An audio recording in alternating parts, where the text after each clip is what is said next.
السلام علیکم ورحمۃ اللہ وبرکاتہ۔ ناظرین گرامی، ایک مرتبہ حضرت جنید بغدادی رحمۃ اللہ علیہ سے شیطان کا عجیب سوال۔ حضرت جنید بغدادی رحمۃ اللہ علیہ کا نام کون نہیں جانتا؟ آپ کا واقعہ ہے کہ حضرت جنید بغدادی رحمۃ اللہ علیہ نے ایک مرتبہ دل میں خیال آیا کہ اگر شیطان سے ملاقات ہو جائے تو ایک سوال کروں گا، اور انہوں نے ایک دن اللہ سے دعا بھی کر دی کہ اے اللہ، کبھی شیطان سے ملاقات کرا دے تاکہ اس سے سوال کر لوں۔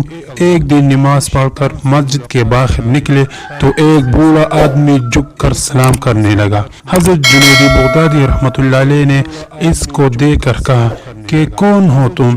کہنے لگا کہ میں وہی ہوں جس سے ملنے کی آپ کو آرزو اور تمنا تھی۔ حضرت سمجھ گئے کہ یہ اصل میں شیطان ہے۔ شیطان نے کہا کہ آپ مجھ سے کیوں ملنا چاہتے تھے؟ حضرت جنید بغدادی رحمۃ اللہ علیہ نے کہا کہ میرے ذہن میں تیرے متعلق ایک سوال ہے۔ سوال یہ ہے کہ جب اللہ تعالیٰ نے تجھے حضرت آدم علیہ السلام کو سجدہ کرنے کا حکم دیا تو میری سمجھ میں نہیں آتا کہ آخر تجھے کس چیز نے اللہ کے حکم کی تعمیل سے منع کیا؟ کیوں تو نے سجدہ نہیں کیا؟ کہ اللہ کی عظمت کو نہیں جانتا تھا؟ ارے تجھے اللہ کی معرفت حاصل تھی، اللہ تعالیٰ کی عظمتوں اور جلالتوں سے تو واقف تھا۔ اس قدر اللہ کی قربت رکھنے کے باوجود جب اللہ نے تجھے حکم دیا کہ آدم کو سجدہ کر تو نے آخر کیوں سجدہ نہیں کیا؟ اس پر شیطان کا جواب کیا تھا اور وہ سننے کے قابل ہے۔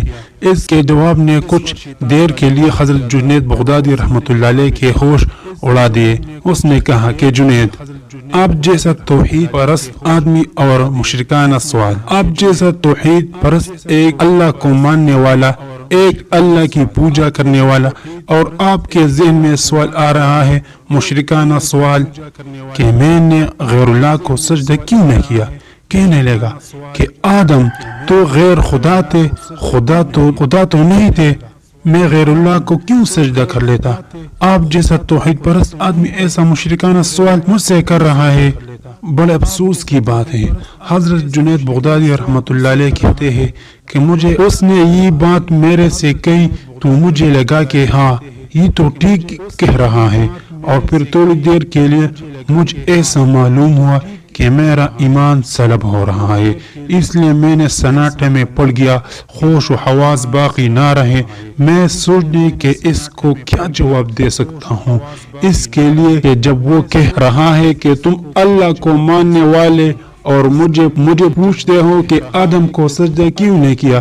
حضرت جنید بغدادی رحمۃ اللہ علیہ کہتے ہیں کہ میرے ذہن میں جواب نہیں آیا، فوراً اللہ کی طرف سے الہام ہوا اور مجھ سے کہا گیا کہ اس سے یہ پوچھو کہ حکم دینے والا کون تھا؟ حکم دینے والا جب خود کہہ رہا ہے کہ پہلا چیز کو سجدہ کرو تو توحید اسی کا نام ہے کہ اس کی بات کو مان لیا جائے۔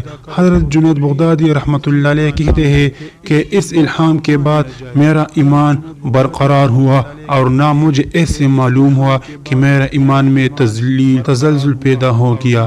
بھائیو، یہ ہے شیطان کی مکاری اور عیاری، نہ ولیوں کو چھوڑا، نہ غوث و قطب و ابدال کو چھوڑا، نہ انبیاء کرام علیہ السلام کو چھوڑا۔ غور کرو کہ شیطان باتوں کو اور چیزوں کو کس طرح مزین کرتا ہے اور گمراہ کرنے کی کوشش کرتا ہے۔